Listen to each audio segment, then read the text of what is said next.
वर्तमान युग में आध्यात्मिक चिंतन की श्रृंखला के तहत गीता के 5वें अध्याय के श्लोक संख्या 27 और 28 की एक साथ व्याख्या कर रहे हैं। श्लोक संख्या 24, 25, 26 में सांख्य योग की अंतिम स्थिति और निर्वाण ब्रह्म को प्राप्त ज्ञानी महापुरुषों के लक्षण आदि को बताते हुए यहाँ ध्यान योग का संक्षिप्त फल सहित विवरण करते हैं। भगवान ने यहाँ ध्यान कैसे लगाया जाए उसके बारे में थोड़ा सा प्रकाश डाला है। ऋषि वेदव्यास लिखते हैं, स्पर्शान कृत्वा बहिर्बाह्यान चक्षुच एव अंतरे भ्रवो प्राणापानो समौ कृत्वा नासाभ्यंतरचारण यतेन्द्रियम मनोबुद्धि मुनि मोक्ष परायण विगतेच्छा भय क्रोध है यह सदा मुक्त एवश। अर्थात बाहर के विषयों को न अनुभव करते हुए नेत्रों की दृष्टि को दोनों भवों के बीच में स्थित कर, वहां स्थिर कर और नासिका में विचरने वाले प्राण और अपान वायु को सम करके जीते हुए मन, बुद्धि और इंद्रियों वाला मोक्ष परायण मुनि जो इच्छा, भय और क्रोध से रहित हो गया है वह सदा मुक्त ही है। उसकी जीते जी मोक्ष की प्राप्ति है।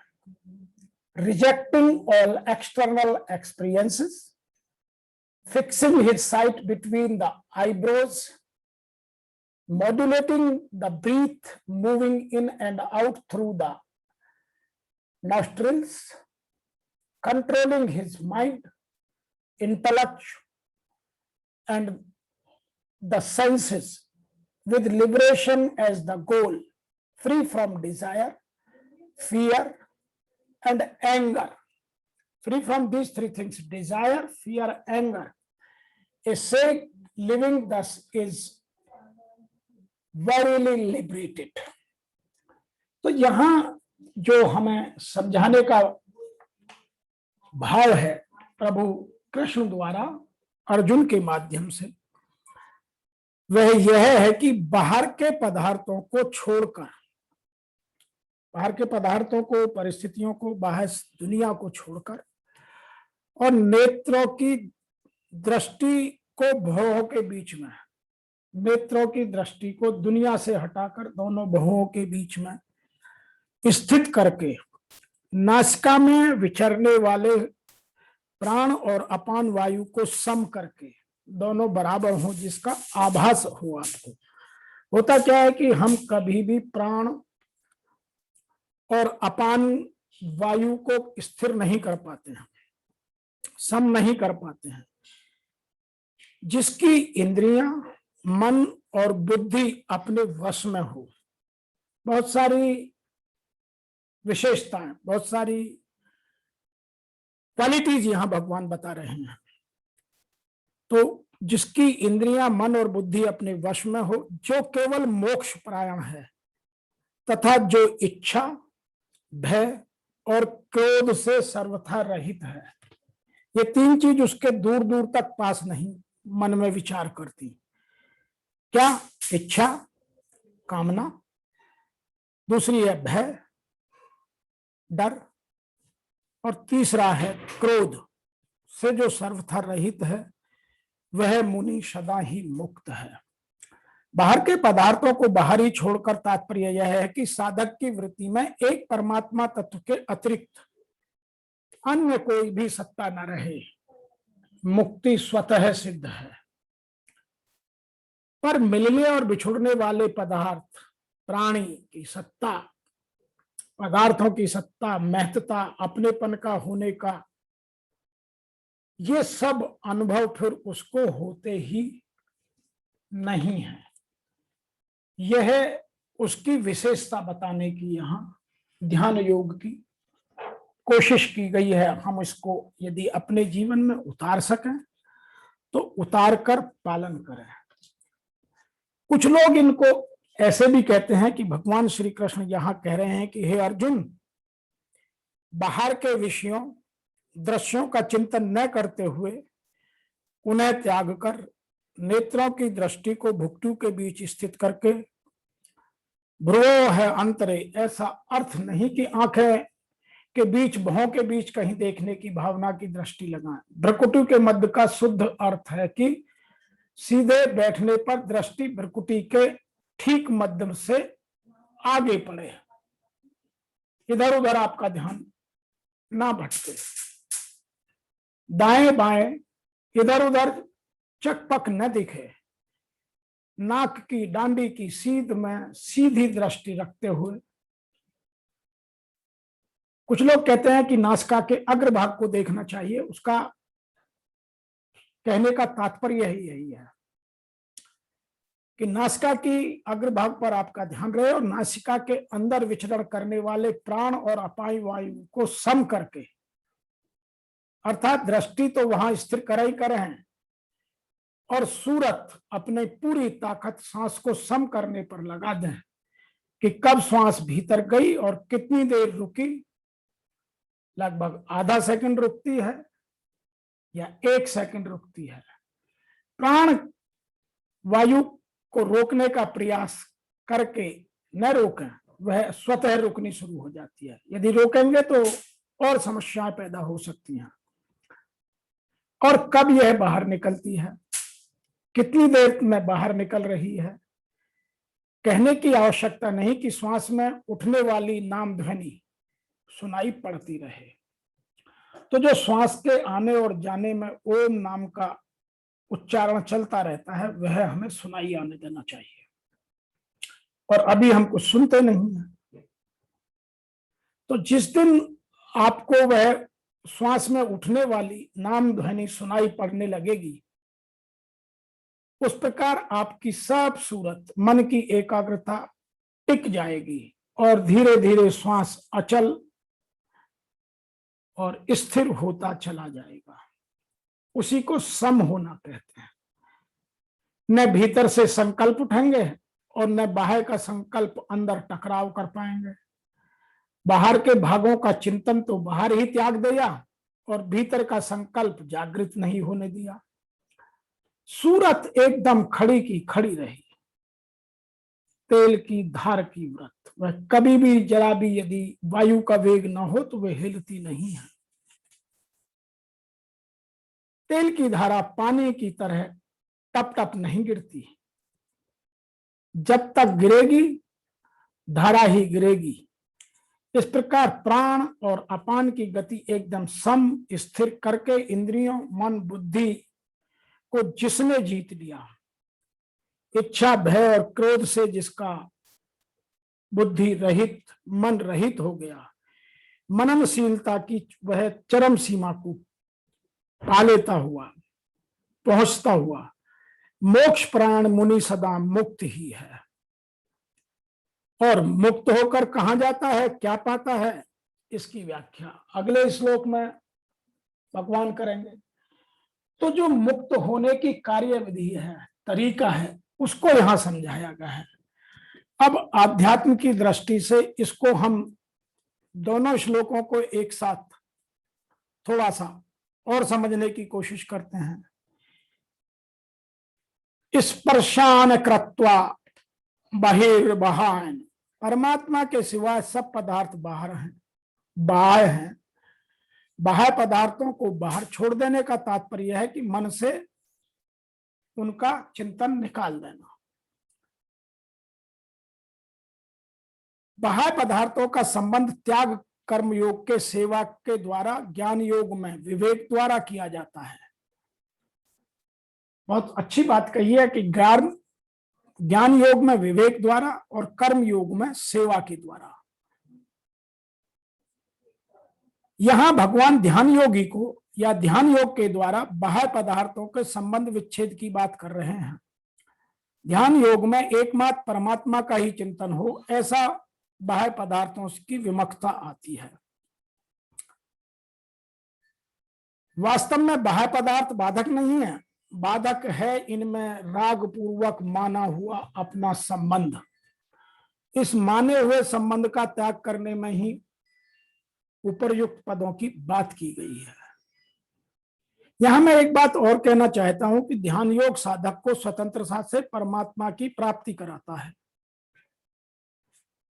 एवं कर्म योग, ज्ञान योग, भक्ति योग साधकों द्वारा इनका उपयोग भी किया जाता है। जप, ध्यान, सत्संग और स्वाध्याय ये प्रत्येक साधक के लिए उपयोगी और आवश्यक भी हैं, इसलिए इनको हमेशा प्रयोग करते रहना चाहिए। दूसरी आ बात कही है, चक्षुष आवंतरे भ्रवो, यहां भ्रवो, भ्रुवो अंतरे पद से सृष्टि के दोनों भवों के बीच रखना, अर्थात दृष्टि नासिका के अग्रभाग पर स्थापित करना, ये दोनों के अर्थ के लिए हैं। ध्यान काल में नेत्रों को सर्वथा बंद कर रखने से लय अर्थात निद्रा आने की संभावना रहती है। तो यहां ये जरूर कर लें कि ध्यान योग में नेत्रों को सर्वथा बंद रखने से लय दोष अर्थात निद्रा आने की संभावना बढ़ जाती है, उनकी संभावना बहुत अधिक रहती है। और नेत्रों को सर्वथा खुला रखने से सामने वाले दृश्य रहने से विक्षेप दोष आ जाता है। इन दोनों प्रकार से पदार्थों को दूर करने के लिए आंधे मुदे हुए नेत्रों की दृष्टि दोनों भवों के बीच में स्थापित करने के लिए कहा गया है। तो ध्यान काल में नेत्रों को पूरी तरह बंद करने से लय दोष अर्थात निद्रा आने की संभावना और खुला रखने से सामने वाले दृश्य में ध्यान लगने की विक्षेप दोष की संभावना रहती है। इसलिए आधे खुले नेत्रों से ध्यान स्थापित करने की बात कही गई है। प्राण अपान समो कृत्वा नासाभ्यंतरोण चरण, नासिका के बाहर निकलने वाले वायु को प्राण और नासिका के भीतर जाने वाली वायु को अपान कहते हैं। प्राण वायु की गति दीर्घ और अपान वायु की गति लघु होती है, मतलब जो अंदर जाने वाली सांस है वो लंबी है और जो बाहर निकलने वाली है कब निकल गई पता कम चलता है। इन दोनों को सम करने के लिए पहले बाईं नासिका के अपान वायु को भीतर ले जाकर दाईं नासिका से प्राण वायु को बाहर निकालें और फिर दाईं नासिका से अपान वायु को भीतर लेकर बाईं नासिका से प्राण वायु को बाहर निकालें। इन सब क्रियाओं में बराबर समय लगना चाहिए। तो अंदर आना और बाहर जाना, इसीलिए इसको कुछ लोग अनुलोम विलोम भी कहते हैं। यह हमारे ध्यान को एकस्थ करने की एक प्रक्रिया है। अतः जब तक हमारा ध्यान एकस्थ ना हो तब तक हम इसका प्रयास करते रहें। इस प्रकार लगातार अभ्यास करते रहने से प्राण और अपान वायु की गति सम और शांत और सूक्ष्म हो जाती है। जब नासिका के बाहर और भीतर तथा कंठ आदि वायु के स्पर्श का ज्ञान न हो तब समझना चाहिए कि प्राण अपान की गति सम हो गई। हमें उसके आने और जाने का पता ही न लगे कि कब अंदर गई और कब बाहर गई। केवल ओम नाम का या परमात्मा तत्व का आवाज हमें आनी चाहिए, ध्यान लगना चाहिए, ऐसा मन में विश्वास होना चाहिए।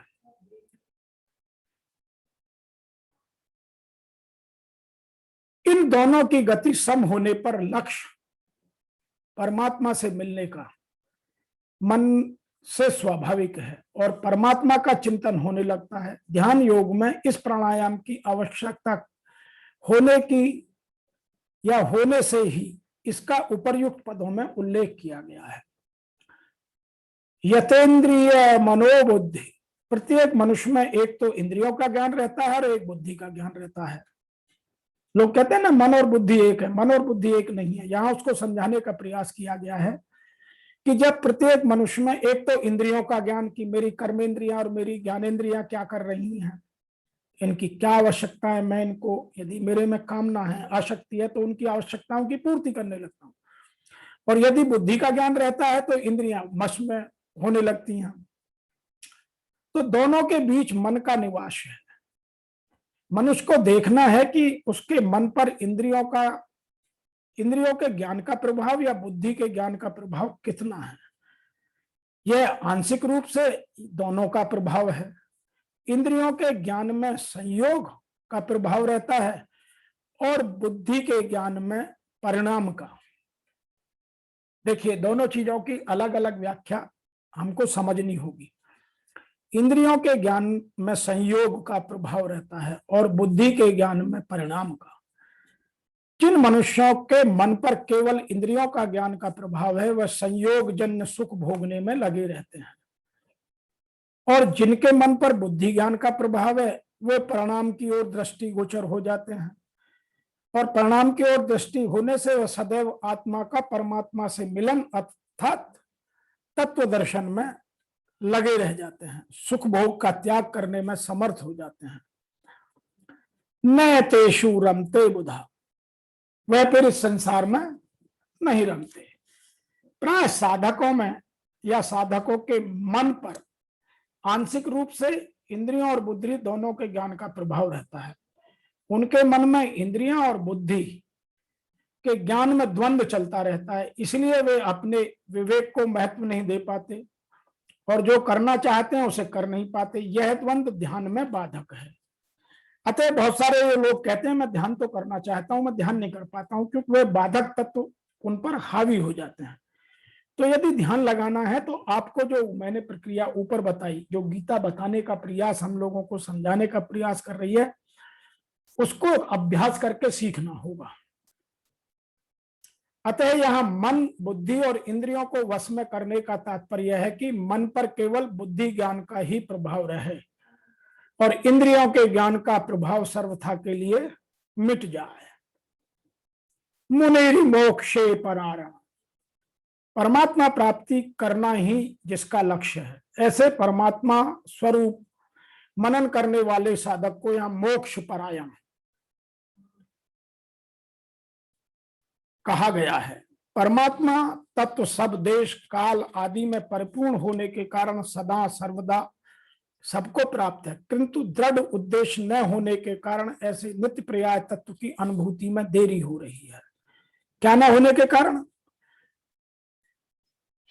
दृढ़ उद्देश्य न होने के कारण, क्योंकि हम उसमें पूरी तरह समर्पित नहीं हुए हैं। यदि एक दृढ़ उद्देश्य बन जाए तो तत्व की अनुभूति में किसी देरी की काम नहीं, स्वतः सिद्ध होने लगेगी। वास्तव में उद्देश्य पहले से ही बना बनाया है, क्योंकि परमात्मा प्राप्ति के लिए यह मनुष्य शरीर मिला है। हम सबको यह बात जाननी चाहिए कि भगवान ने हमें शरीर इसलिए दिया है कि दोनों का मिलन वह करा ले, लेकिन हम यहाँ इस मृत्यु लोक में आकर माया के भव बंधनों में ऐसे फंस जाते हैं कि परमात्मा तत्व से दूर चले जाते हैं और हम एक नई कामना में, आसक्ति में, काम में, क्रोध में फंसते चले जाते हैं। और भगवान ने शरीर दिया है कि केवल इस उद्देश्य को पहचानो और पूरा करो। जब साधक इस उद्देश्य को पहचान लेता है तब परमात्मा प्राप्ति में लालसा उत्पन्न होती है।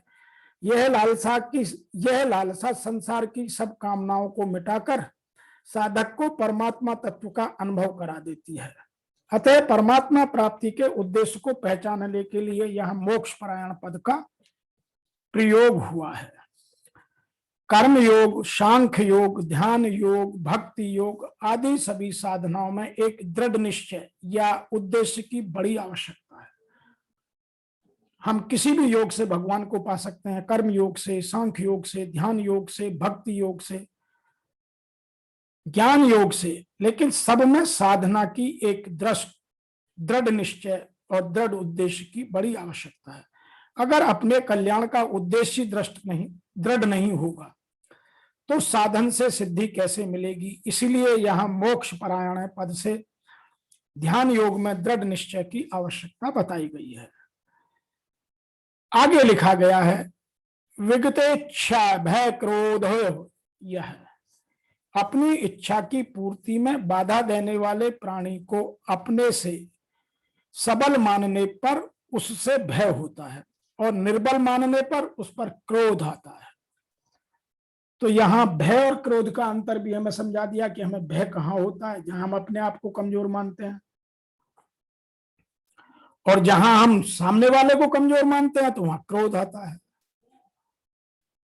ऐसे ही जीने की इच्छा रहने पर मृत्यु से भय और दूसरों से अपनी इच्छा पूर्ति करने तथा दूसरों पर अपना अधिकार जमाने की इच्छा से क्रोध होता है। अतः भय और क्रोध होने से इच्छा ही मुख्य है। मनुष्य में इच्छा पूर्ति का उद्देश्य न रहे तो प्रत्युतः एक परमात्मा प्राप्ति का उद्देश्य रह जाएगा। एक बात और भी कही जाती है, सदा मुक्त एवच, सदा मुक्त एवश। उत्पत्ति विनाशशील पदार्थों के साथ अपना संबंध मानना ही बंधन है। इस माने हुए संबंध का सर्वथा त्याग करना ही मुक्ति है।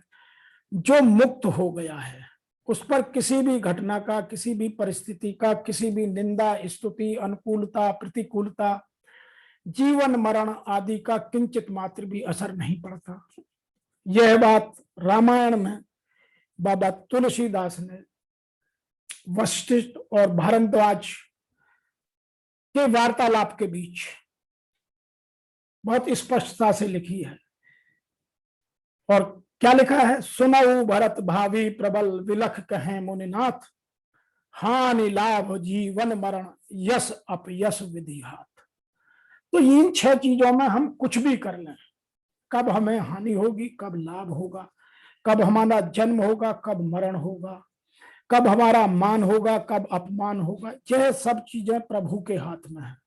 हम चाह कर भी इन 6 चीजों को नहीं रोक सकते। तो फिर इनके बारे में चिंता क्यों? जब मैं कुछ कर ही नहीं सकता तो फिर मैं उनके बारे में चिंतित और विचलित क्यों रहता हूं? हमें गीता यह समझाती है। आगे लिखा है, सदा मुक्त एव। पदार्थों का तात्पर्य है कि वास्तव में साधक स्वरूप से सदा मुक्त है। केवल उत्पन्न और नष्ट होने वाली वस्तुओं से अपना संबंध मानने के कारण उसे अपने मुक्त स्वरूप का अनुभव नहीं हो रहा है। बहुत बढ़िया बात है कि आत्मा अजर है, अमर है और निरंतर सत्य है, किंतु हमने जो असत है, जो परिवर्तनशील है, जो क्षण क्षण बदलता रहता है, उससे अपना संबंध जोड़ लिया। वह मनुष्य हो सकता है, वह परिस्थिति हो सकती है, वह पदार्थ हो सकता है, वह कोई अन्य चीज हो सकती है। तो जब हम असत से संबंध जोड़ेंगे तो सत कभी हमें मिलेगा नहीं। संसार से माना हुआ संबंध मिटते ही स्वतः सिद्ध मुक्ति का अनुभव हो जाता है। तो यहां भगवान ने योग निष्ठा और सांख्य निष्ठा का वर्णन करके दोनों के लिए उपयोगी ध्यान योग का वर्णन किया है। गीता का जो 5वां अध्याय है, भगवान ने यहाँ योग निष्ठा और सांख्य निष्ठा का वर्णन करके दोनों के लिए उपयोगी ध्यान योग का वर्णन किया है। अब सुगमता पूर्वक कल्याण कराने वाली भगवन छिन्न काष्ठा का वर्णन करते हैं, जो अंत में उन्होंने अगला श्लोक लिखा है, जिसके बाद यह 5वां अध्याय समाप्त हो जाएगा। उसकी चर्चा आगे के श्लोक में पूर्णतया आपके साथ कर समझने का और उसकी विस्तृत व्याख्या करने का प्रयास हम करेंगे। आपसे निवेदन है कि यदि आप हमें कुछ लिखना चाहें तो अवश्य लिखें। आज के इस श्लोक से हमें ये 4 बातें समझ में आती हैं। क्या क्या? बाहर के विषयों को नए अनुभव करते हुए, जिसका बाहर से अपना संबंध बिल्कुल खत्म कर लिया है, नेत्रों की दृष्टि दोनों बाहों के बीच में स्थिर कर ली है। वह ना अंदर की चीज देखना चाहता है, ना बाहर की चीज देखना चाहता है, ना दाएं देखना चाहता है, ना भाग देखना चाहता है, और नासिका से विचरने वाले प्राण और अपान वायु को सम करके उन दोनों पर उसका पूरा नियंत्रण है कि कब अंदर जा रहा है, कब आ रहा है, कब वो भगवत नाम का जाप चल रहा है। नंबर 3, जो जीते हुए मन, बुद्धि और नंबर 4 इंद्रियों वाला मोक्ष परायण मुनि, जिसमें 3 चीज किंचित मात्र भी नहीं है, लेश मात्र भी नहीं है, वह उत्पन्न होने से पहले ही उनका दमन कर देता है, नष्ट कर देता है। वह है इच्छा, भय और क्रोध। जो इन तीनों से रहित हो गया है वह सदा मुक्ति है। वह चाहे इस लोक में रहे या वह परलोक में रहे, वह सदैव मुक्त ही है। ऐसा गीता हमें समझाती है। तो आज के इसी श्लोक में इतना ही। और गीता हमारे इसी भ्रम को भी दूर करती है। यहां चलते चलते एक बात और कह दें कि कुछ लोग कहते हैं कि मोक्ष की प्राप्ति मरने के बाद होती है। नहीं, गीता स्पष्ट रूप से हमें बताती है कि हम जीते जी भी मोक्ष का आनंद ले सकते हैं, यदि हम में ये सब चारों बातें आ जाएं। हम मोक्ष का आनंद कब ले सकते हैं? बाहर के विषयों का अनुभव नहीं करें, किसी पदार्थ से, किसी परिस्थिति से, किसी मनुष्य से मेरा लगाव ना हो, मुझे मान अपमान, हानि लाभ, सुख दुख, सर्दी गर्मी का कोई प्रभाव ना पड़े। नंबर 2, नेत्रों की दृष्टि को दोनों भावों के बीच में स्थिर करके मैं अंदर के विचारों को अंदर और बाहर के विचारों को बाहर ही रह करके शांत भाव से नासिका से विचरने वाले प्राण और अपान वायु को सम करके, वह जितना आता है उतना ही बाहर जा रहा है और उसके बीच जो भगवान नाम का जप हो रहा है उसको ध्यान में करते हुए और अपने जीते हुए मन, अर्थात जिसने अपनी 10 इंद्रियों, अपने मन और अहंकार, इन सब को जीत लिया है और जिसने अपनी बुद्धि को, विवेक को जागृत कर लिया है, ऐसा इंद्रियों वाला मोक्ष परायण मुनि, उसमें 3 बातों की पात्रता और लिखी। जो इच्छा, कोई कामना नहीं, अनासक्ति, निष्काम भाव से कर्म, भय और क्रोध से रहित हो गया हो, वह सदा मुक्ति है, वह मोक्ष परायण ही है। वह जीते जी मोक्ष में चला गया, उसे फिर कोई परिस्थिति विचलित नहीं कर सकती। तो यह भ्रम भी गीता हमारा दूर करती है कि मोक्ष केवल मरने के बाद मिलता है। लोग कहते हैं कि मोक्ष मिलेगा मृत्यु के बाद। नहीं, गीता कहती है कि यदि आप में ये सब क्वालिटीज पैदा कर ली, आप में पैदा हो गई, तो फिर आप मोक्ष यहां भी आनंद ले सकते हैं और परलोक में भी। उनका यह लोक भी खुश और परलोक भी खुश। इसी व्याख्या के साथ आज की यहाँ इस श्लोक, दोनों 27वें 28वें श्लोक की व्याख्या समाप्त। शीघ्र मिलते हैं 29वें श्लोक की व्याख्या लेकर। तब तक आपको ओम नमो भगवते वासुदेवाय नमः।